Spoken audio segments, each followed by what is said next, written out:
I gotta turn the chat off. And then I'll do my lesson. Sorry, I forgot. Love you all. I'll come back. I forgot about my rules. Okay, so welcome to the Stitch method. I forgot my own rules. Okay, so for anyone who's here, the chat will be off until I teach my lesson, and then I'm going to let you guys ask me questions. That way, in the replay, you can get the lesson up front, and then you can join the chat if you wish, or watch the chat because you're not here live. Shame on you. All right, so really quickly. Whoa, there's a lot of you right now. Okay, so I want to discuss with all of you who are here and on the replay the Hey Joe, the key of Hey Joe, and the bass line of Hey Joe, and why it makes sense. Because I just did a video, for just kind of like learning how to phrase through Hey Joe, and I got a lot of questions, and I want to answer them. And there's a lot of debate, and it's like, to be honest, when it comes down to it, we can study the science of how, but we can never really know the why unless we hear it from the artist's mouth. So I'm just gonna say that this bass line, it just sounded good. Like, it sounded real good. And to be very, very honest, hello everyone, this bass line in particular, this to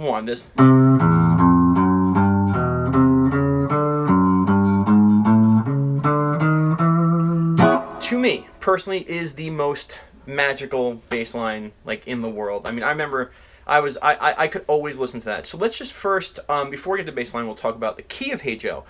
Now, if you Google what key is Hey Joe in, you're going to find that it says it's in the key of G. And, I kind of have to agree with that for a second.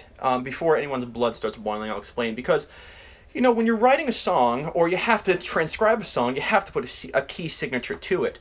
You can't just say no key. So the first three chords are C, G, and D, which is the 4, 1, 5 of the key of D, being G, C, and D. And after that, all hell breaks loose with that A and the E, which is clearly not in the key of G. But if the very first movement of it is in a 1, 4, and 5 of G, then I can understand totally how you would say it's in the key of G. And I'm not saying that's wrong. I understand that mentality. But what Hey Joe really is a major run on a circle of fifths. And if some of you know the circle of fifths and some of you don't, it's okay. But what a circle of fifths is, or playing a circle of fifths, is you're going to play one chord, and then you're going to go right to the 5 of that chord. And then when you land on that chord that you just landed on now becomes the 1. And then you play the 5 of the next chord. And you can keep on going, and in a circle of fifths, you can do C, G, D, A, E, B, F sharp, C sharp or D flat, and then A flat, E flat, and come around E flat. I'm trying to think, I can't even, E flat. Give me 1 second. Boom, boom, boom. A B flat, then F, and then back to C. Sorry, my brain shut off there. But you can play a circle fifths all the way around. And so what this progression does, that I'm going to show you, is it's playing a C, okay? So what's the 5 of C? Well, C, F, and G. So it goes right to the G. C, ba, ba, dum, G.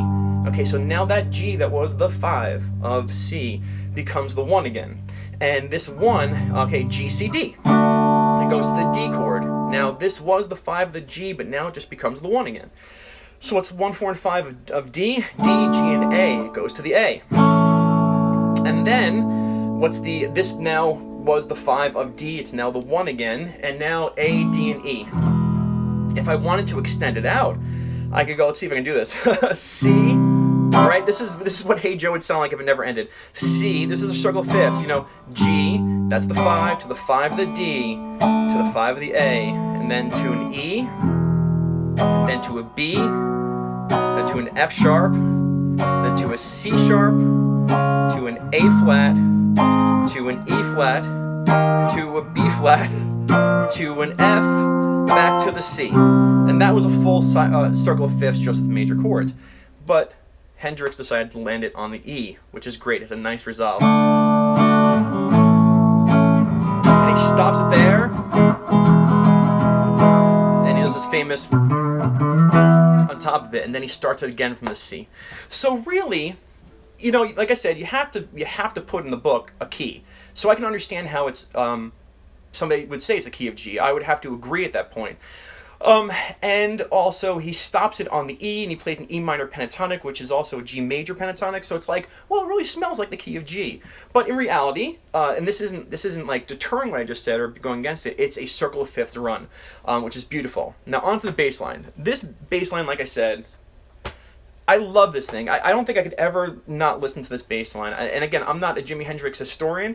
I don't know who wrote it. If you do, put in the comments. You can educate me, like as in who in the band wrote it or where the bass line came from. That doesn't mean anything to me right now. I just want to study it. So let's take a look at what's happening. Well, it goes from C to the G, and the second you touch that G, the second you touch it, it becomes a 1. So now, if you look at a C chord, the notes are C, E, and G. It's a 1-4. It's a 1-3-5. Excuse me. C being the 1, E being the 3, G being the 5. So this bass line's really cool because it goes from the C, and it doesn't go this E here, but it goes to this E here, which is the 3. So it goes 1, 3, then walks chromatically to the 4, to the flat 5, and the second it touches this G, which is the 5, that becomes the 1. So you have this kind of like major arpeggio, 1, 3, then we stumble, 4, flat 5, 5. And it's a beautiful, beautiful line. There are plenty of songs that we know that are circle of fifths runs, and they don't have this bass line in it, which to me it's like, well, duh, you should put this bass line in it because it's the best line, but it just goes to show you that this is unique and it's beautiful. So you have the C, which is the 1, to the E, which is the 3, 4, flat 5, 5. Now, once you touch that G, it becomes the 1 again. Now check this line out. Bam, doom, doo, doo, doo. Then we go. So let's take a look at that. It came from the G. What's the 1, 3, and 5 of G, which is the G major chord? G, B, D. So look at those 2 points right there. So you have 3, 4, flat 5, 5.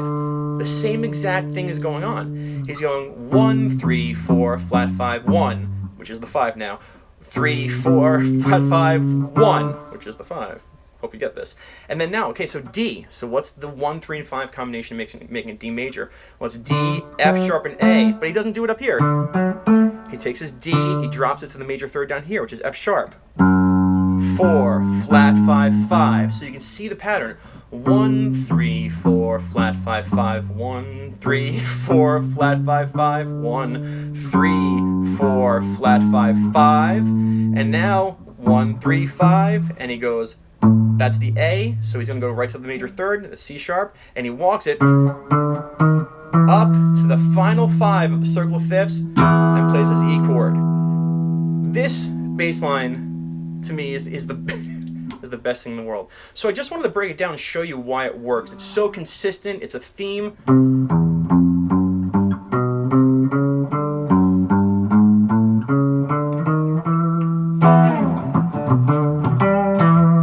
There it is. So, what key is Hey Joe in? Written on paper it's in the key of G, but it is a circle of fifths starting on C. And the bass line consists of this root note, jumping right to the major third, walking up to the 5th. The second we touch the 5th, it becomes the 1, and the pattern returns. So for all of you who have watched the review of this, you can go now. Now I'm going to open up the chat. I'm just going to answer questions for a couple minutes to my fans who are here right now with me, which I love having. So hold on for 1 second. Boom. Boom. No, there we go. And there we go. All right. Now the messages are on. I'm not going to lie. I want to rob you of that fish up on the wall. That one? You want that thing? I'll mail it to you. Hey, guys. Okay, chat is on now. It's okay if you got here late. This will be on review, okay? And which chord will be called home? Well, he forces that E as home. But if you saw my they are stock pickups. So somebody asked if the pickups are stock. Somebody asked what chord is home. I would have to say that he lands the E as home, but again, home or tonal center doesn't indicate key. And that's very important to understand. You can have something in the key of G, and home would be the D, and that would be a Mixolydian type progression. But the key signature itself would still be in G, but you can say home is D. So he forces that E as home, and you feel resolve on that E. Yes, when I got my deadbolt, give me 1 second. Hold on, who is the guy on the picture behind your right shoulder? What? Hold on. Somebody asked, who is the guy in the picture behind my right shoulder? Hey, who is that guy? Somebody chime in, okay?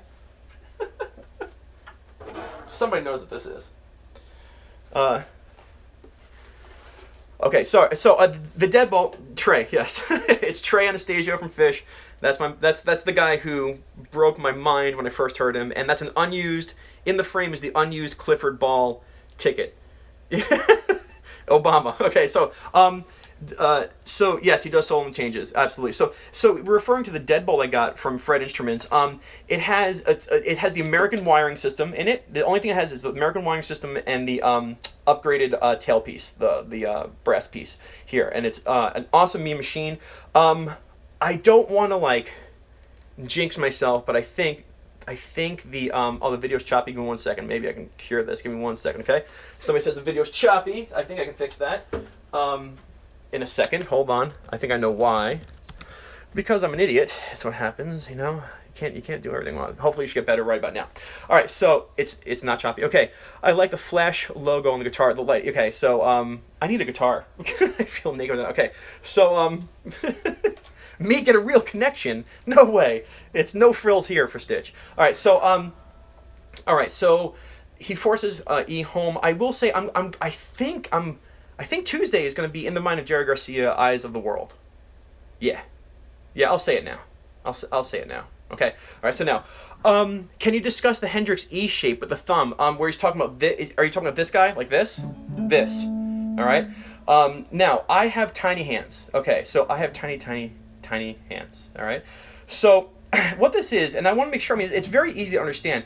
I do want you to understand something, which is you don't have to play guitar like this. I mean, you can sound like Hendrix like this, but Hendrix had huge hands. And what this is just the E-shaped chord. It's just the E-shaped chord. If you listen to my D string, that's the 7th fret, then 6th fret and 5th fret. Jeff, I'm going to listen to Jeff Beck. Somebody told me to listen to Jeff Beck, and I will. T-shirts are $19.99. I hope that's a fair price. I don't think it's too bad. I had, hold on. Time out, everyone. I'm going to get back to the Hendrix Chord. Remind me. I have to say something. Right now. A little heart-to-heart with you all.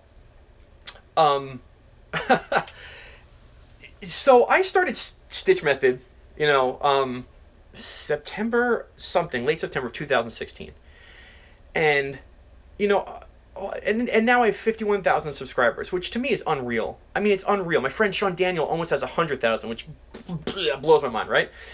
And there have been so many. There have been so many awesome people. There have been so many awesome people who have reached out to me and have done stuff purely on the kindness of their heart. And I'm not going to call them out or embarrass them. I'm just going to list some of their names, and they know who they are. Yes, they're, first of all, don't donate. But like the people who've donated, first of all, amazing. But Dwayne W, you're the man. Okay, these people I'm saying have done so much for Stitch Method. Fathom, that's all I'm going to say. Daryl, okay. Richard, those names right there have made Stitch Method blow up beyond I could possibly imagine. The last person I said, Daryl, this guy contacted me and he's done so much. He's done so much for my channel, and from the bottom of my heart, man, I truly thank you. Like, I truly thank you. I just can't believe that, like, there's so many beautiful and nice people out there, and you're all one of them because you're here with me, and thank you. Anyway, back to the Hendrix Chord, okay? So let me show you. So what he's doing is, okay, I'm trying to read sleeve, neck, gag, continue to do great stuff. Okay, I love your, thank you for loving lessons. All he's doing here is, it's a comfortable way for him to pluck the root note, and then get that major chord, and then, don't mention, and then, he does a lot of these pinky trills between the sixes and these suspended fours. Okay, so that's the Hendrix Chord. It gives him the freedom. That's stuff that you hear him do. But that's this. And again, like when I'm playing like what is it? When I'm playing what's the yeah.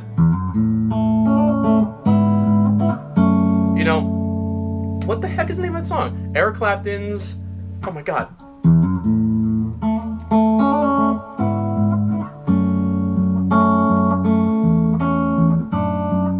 Thank you, Tears in Heaven. Thank you. You know, when God, I spent so much time in the sun today. Thank you, everyone. Tears in Heaven. So much time in the sun. You can see the blister on my hand. I won't make you start crying, but you know, you can see Eric Clapton play with his thumb here, and again, that's just a comfortable move. Me personally, I don't need to do this. Not because I'm not like, oh, I'm awesome. It's just I've always learned it like this. But if you're comfortable, that you're not going to take away from it. You know, this is a D chord with an F sharp in the bass. Sometimes you'll see it like this. Sometimes you'll see it like this.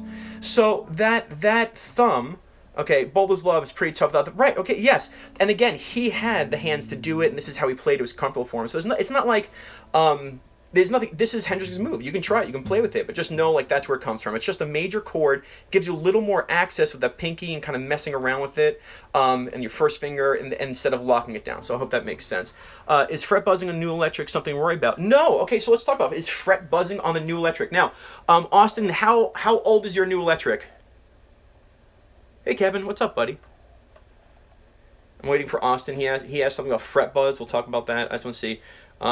One day. Perfect. Okay, so everyone, Austin asked, is fret buzz something to worry about? The answer is no. That guitar is either sat in a box, probably, or he came off the shelf, but those strings they're not fully up to tension.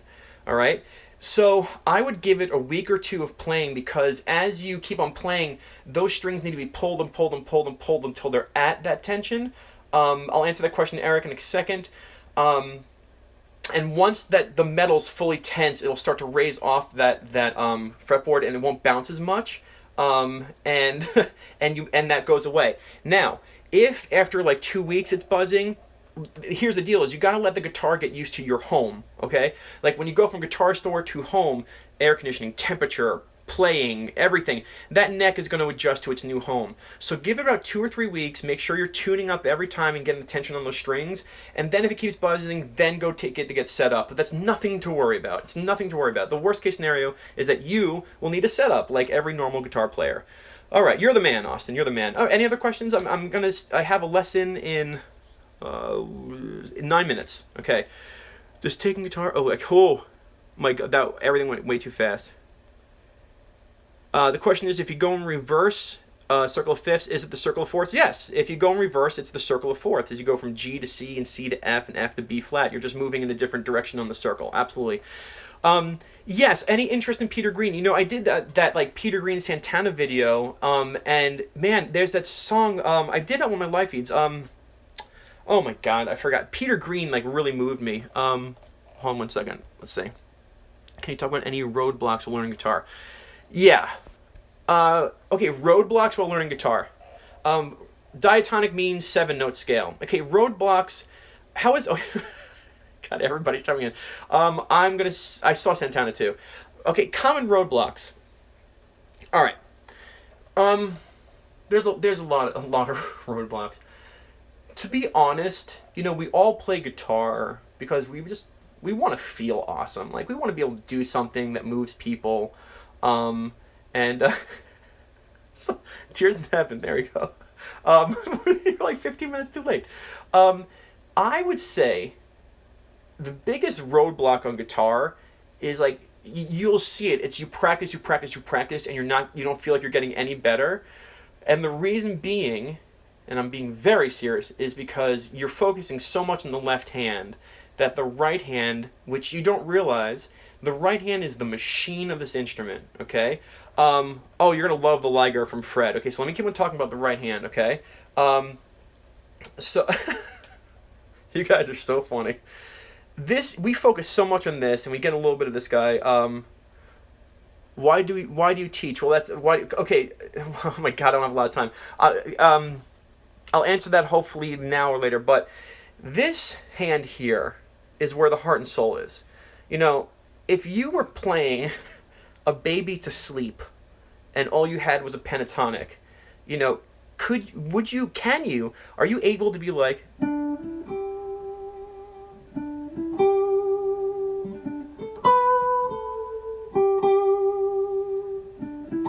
or are you gonna play like you usually do, like?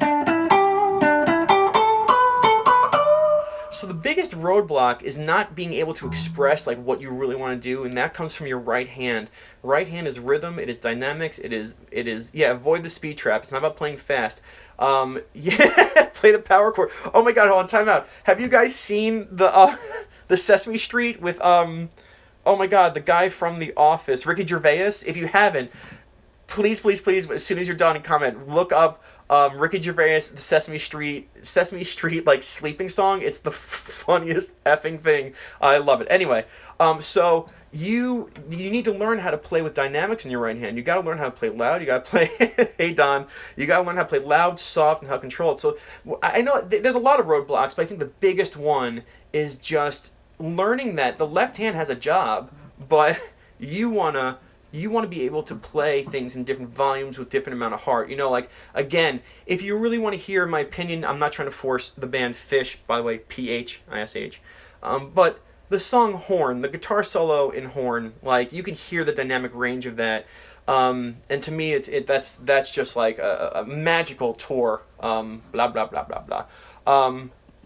Oh yeah, well, hey, Since I've Been Loving You, I just taught, I have a video about Since I've Been Loving You up on my my channel. So, oh, to answer K Drake, I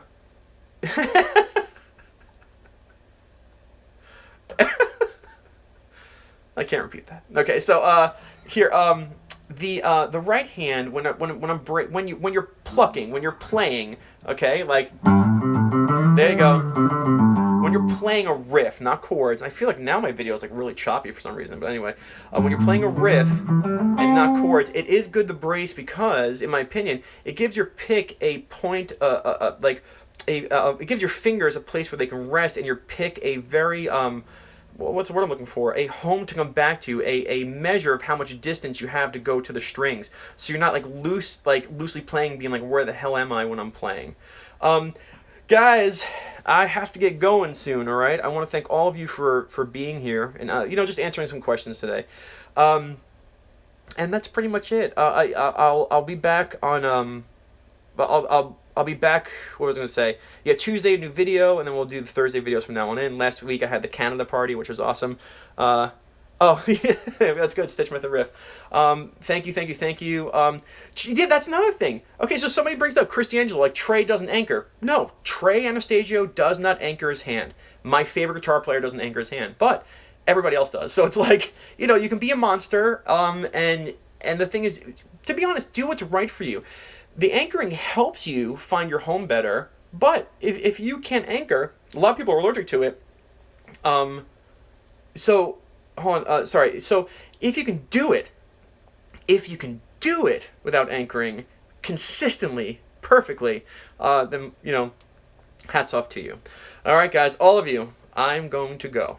I thank you all for being here. Thank you for being with me. I am tired. I got 2 more lessons to teach, so I got to have a quick cup of coffee. All right, guys, thank you so much for all of your time. All of you, fantastic. Have a great week. I'll see you soon. Bye-bye.